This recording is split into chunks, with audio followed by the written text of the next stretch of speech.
You are sitting alone in the quiet corners of your room, illuminated only by the cold, pale glow of a handheld screen. Beneath your thumb lies the entirety of human civilization. With a slight flick of your wrist, you can summon any symphony ever recorded, witness breathtaking volcanic peaks on the other side of the Earth, or look into the lives of millions of strangers. And yet, as you sit there, mechanically swiping through the endless stream, a strange, heavy realization settles behind your ribs. You have never felt more painfully, suffocatingly numb. You watch 20 seconds of a video. You feel a hollow restlessness in your chest. You lock the device, set it face down on the wooden desk, and stare at the blank wall before you. 12 seconds pass. Without even a conscious thought, your fingers twitch. Your hand reaches across the desk, picks up the phone, and unlocks it once more. You open another application. You refresh an empty feed. You stare blankly at 3 more clips with eyes that register everything but feel nothing. You try to watch a film you have waited months to see. But 14 minutes in, you find yourself staring at the progress bar at the bottom of the screen, your mind already aching for a faster pulse. You open a physical book, but the quiet black ink on paper feels agonizingly slow, static, and unresponsive. You step outside onto the porch on a golden autumn afternoon, feel the crisp breeze brush against your skin, and you are met only with a flat, grey silence. If this quiet agony is familiar to you, listen closely. You are not broken. You are not ungrateful. And your soul has not lost its ability to feel wonder. You are living through a profound biological crisis. You are hyperstimulated and utterly starved. We have misunderstood the chemistry of our own desire. Dopamine was never meant to be the reward of life. It is the ancient biological compass of pursuit. It is the chemical whisper that kept our ancestors walking across open grasslands, tracking footprints in the dirt and gathering wood for a slow evening fire. It evolved in a world where meaning was scarce, quiet, and arrived at the pace of the seasons. The human nervous system was built to find joy in low-resolution reality, the gradual boil of water over embers, the slow cadence of a human voice, the changing light of dusk. Then we built an artificial world. Decades ago, on the windswept coast of Holland, the biologist Nikolaas Tinbergen made a haunting discovery.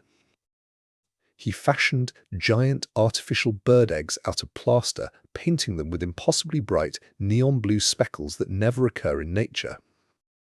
When mother birds were given the choice between their own natural fragile eggs and these garish, oversized decoys, something tragic occurred. The birds abandoned their own living offspring. Mesmerized by the artificial exaggeration of reality, they sat desperately atop the painted plaster, starving in the wind while their real nests went cold. We have done to the human spirit what Tinbergen did to those birds. Every vertical video feed is an engineered supernormal stimulus. The saturation is amplified beyond nature. Every pause, every breath of dead air is surgically excised. The emotional climax strikes every 4 seconds. When an organ designed for the subtle quiet of the physical world is plunged into this relentless neon fire hose, the brain does the only thing it can do to survive. It retreats. To prevent neurochemical collapse, your prefrontal cortex strips away its own receptors for reward. Pulls down the shades.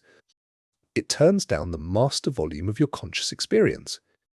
Your baseline sensitivity falls into a deep, hollow crater.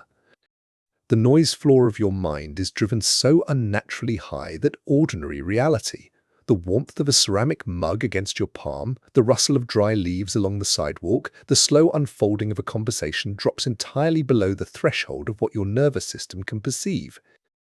Real life did not become boring. Your senses were simply blinded by an artificial sun. 2 centuries ago, Arthur Schopenhauer observed that human existence swings perpetually between the ache of longing and the torment of boredom. When we lack what we desire, we suffer. But the moment our desires are effortlessly fulfilled, the mind falls into a hollow, sickening emptiness. What our digital age has done is mechanize that emptiness. By giving us frictionless, infinite stimulation without the requirement of effort or presence, it broke the pendulum.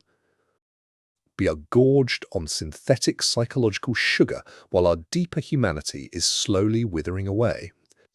So, how do the colors of the world return? You do not need to discard your technology or escape to a distant forest. You simply need to give your nervous system permission to heal. Begin by inviting friction back into your days. Friction is the quiet guardian of human presence. When you sit down to eat, let the room be silent. Leave the screen behind closed doors. Listen to the gentle scrape of the fork against porcelain. Notice the steam rising from the plate. Feel the simple, grounding act of nourishing your body without demanding entertainment in return. Make space for the unhurried craft of ordinary living. Spend a few minutes each day in things that refuse to be rushed. Watch the kettle slowly reach a boil on the stove, listening to the water rumble in the quiet kitchen. Water, a leafy houseplant, watching the dark soil absorb the moisture. Write 3 unhurried sentences in a notebook with an ink pen, feeling the resistance of the paper beneath your hand. In the beginning, the silence will feel heavy. Your fingers will reach for your pocket. A restless, irritable itch will rise up in your chest, demanding the neon lights of the feed. When that restlessness arrives, do not turn away from it. Do not reach for the glass. Take a slow, deep breath and recognize that discomfort for what it truly is. That restlessness is not a sign that you are empty. That restlessness is the quiet, physical sensation of your dopamine receptors waking up from anesthesia. It is the feeling of your nervous system slowly remembering how to feel the real world again. The world outside your window has never lost its majesty. The morning air is just as sweet as it was when you were a child. The wind moving through the high trees is just as poetic. The quiet presence of someone you love is just as profound. You were never broken. You were only overwhelmed. Step out from beneath the glare. Let your eyes soften in the gentle shade of reality, and watch how deeply, beautifully alive the ordinary world becomes once again. Protect your mind gently. If these words brought a moment of stillness to your day, subscribe to The Gentle Mind. You are always welcome in this quiet corner of the world.